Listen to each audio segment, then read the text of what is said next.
Hey, welcome to The Explainer. So today we're diving into a blueprint, a really practical guide for building a life that you can be genuinely proud of. One that doesn't force you to sell out or compromise who you are. So let's just start with the big question, right? The one this whole framework is trying to answer. We're not talking about little life hacks here. This is about building something with real substance, something that feels solid and true to you. And what's great is that our source material takes this huge, kind of overwhelming task and boils it down to something we can actually work with. 7 practical, very human principles that really anyone can use. So I want you to picture yourself as the architect of your own life. It's not something that just happens to you. No, you are actively building it, choice by choice, day by day. And these 7 principles, well, think of them as your blueprint. Okay, let's get into it. You can't build any great structure without a solid foundation. And for us, that foundation starts with principle 1, figuring out what success actually means to you.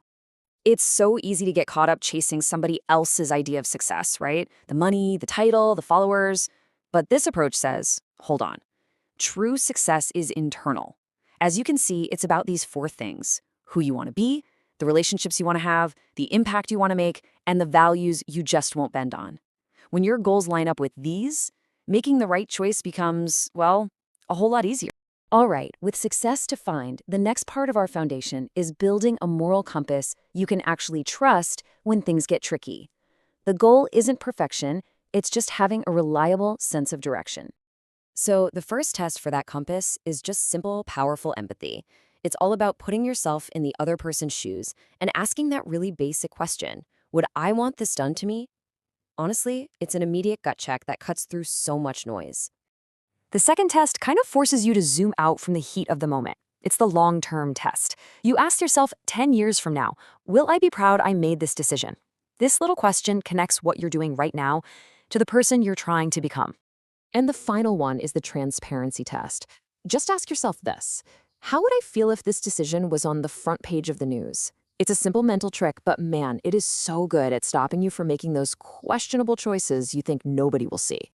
Okay, the foundation is poured. Now, let's talk about the support structure. This is all about the world around you, your environment, and your goals, and how they fit into this whole blueprint. Look, it's just so hard to stick to your guns in an environment that's pushing you in the other direction. That's why Principle 3 is about being intentional. You have to surround yourself with friends who challenge you but are kind about it, mentors who actually walk the walk, and communities that value doing things the right way, not the easy way. These people, they're your support beams. And this leads to a really, really powerful idea. Your environment shapes your character more than willpower alone. We love to think of ethics as this solo test of strength, but this framework argues that the people and the systems around you, they're often way more powerful than just gritting your teeth and trying harder. Which brings us to Principle 4, ambition without harm. This is huge. It shows that being ambitious doesn't mean you have to be ruthless. Instead of trying to dominate everyone, you can focus on mastering your craft. Instead of just extracting value, you focus on creating it. The whole idea is to find those win-win situations, to compete with who you were yesterday, not just with everyone else. So at the end of the day, it's pretty simple.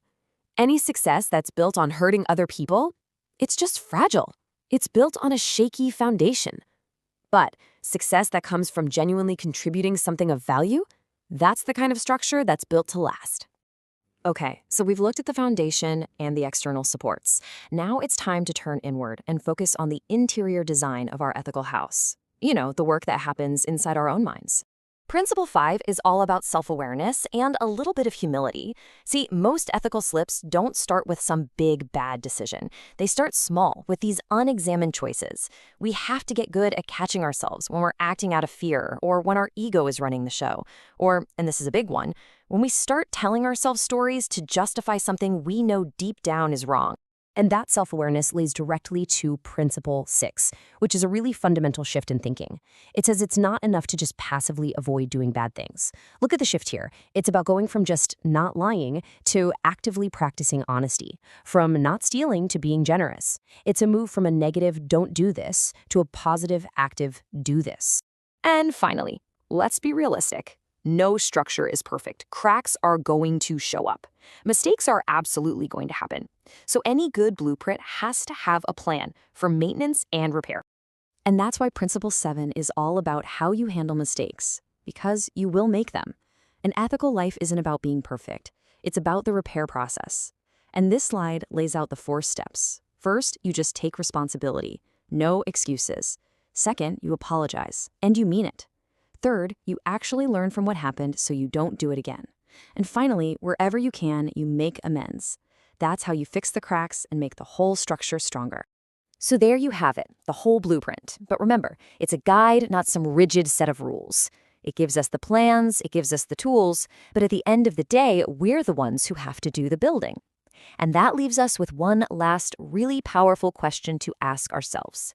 Looking at this whole framework, what's the first brick you're going to lay?